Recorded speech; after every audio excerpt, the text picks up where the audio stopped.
Grumpy.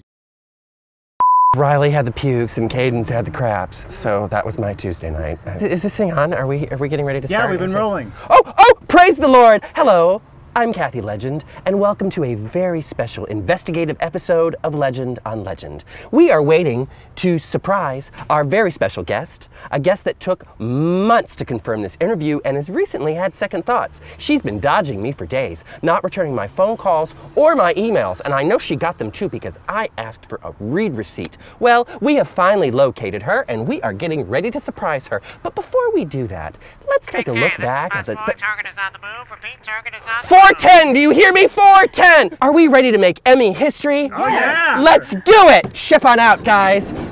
Out you go, and out I go. Hello, I'm Kathy Legend, and this is her favorite restaurant. She dines here all the time.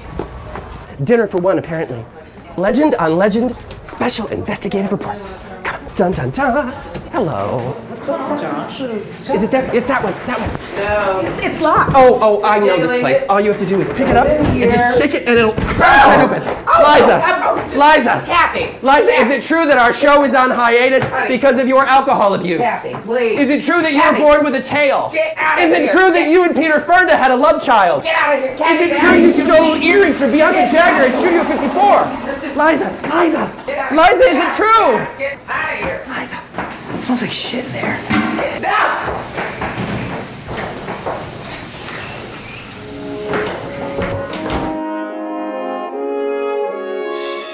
Good evening. Wasn't that a memory that we just created? Trendsetter, Renaissance woman, author.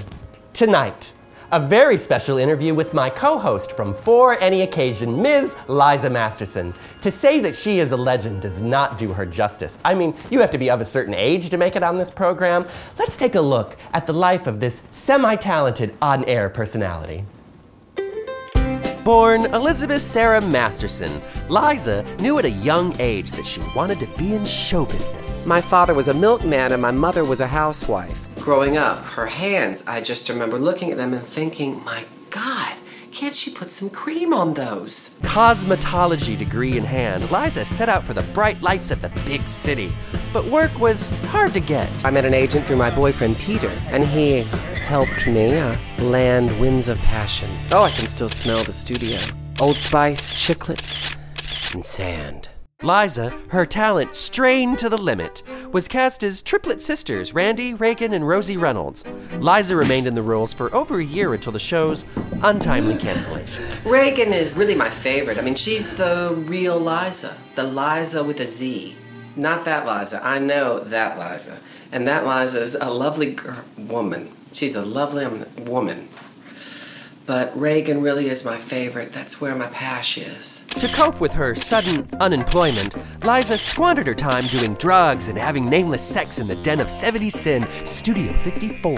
Boom! There I was, and I never thought it would end. And then, of course, it did end, and it ended hard, and it ended really fast. Out of money, and with no real prospects, Liza was forced to return home to her native Minneapolis. I was devastated. Luckily for me at that moment, Stan Whitman was having a massive coronary. Stan Whitman, longest-running host of Minneapolis' local game show Question This, was dead of a heart attack. Liza stepped behind the podium, but the job, like the game, wasn't easy. There had only been 3 hosts, and the station owner thought a female host might read the answers by mistake. And we'll be right back to question more of this after this. It was uphill all the way, but that's where I learned to do what I do and how I do it and when I do it, and it was magical. Boom! That's correct. But almost a decade later, when the station became a national affiliate, all local programming was canceled. Liza was on the skids again. I was out of my assets, as they say. And then I met Greg. One night, after too many fuzzy navels, Liza threw herself at Greg Hobson, a Columbus publishing magnate. He approached me after appreciating my legs for over an hour. He let me know that his editor at Fancy Columbus wasn't cutting it. I took over and had the magazine on every coffee table in months. But Liza quickly found herself at odds with Hobson after she was caught using herself as a model in as many photo shoots as possible. The breaking point was a spread on Berber carpeting. Greg noticed that the same fabulous legs were in each shot, and he recognized them. Then he fired me for conflict of interest. Lucky for Liza, the Real Feelings Network needed a mature host for their evening teleboutique for any occasion. So began a long run as host, giving Liza the greatest exposure to date. Yeah, things were great. And then, of course, as we all know, they changed. Ladies and gentlemen, my very good friend, Ms. Liza Masterson. Thank you, Kathy. Liza, because this show is about true legends and that's what you are, let's get started. Kathy, let's talk about that ambush.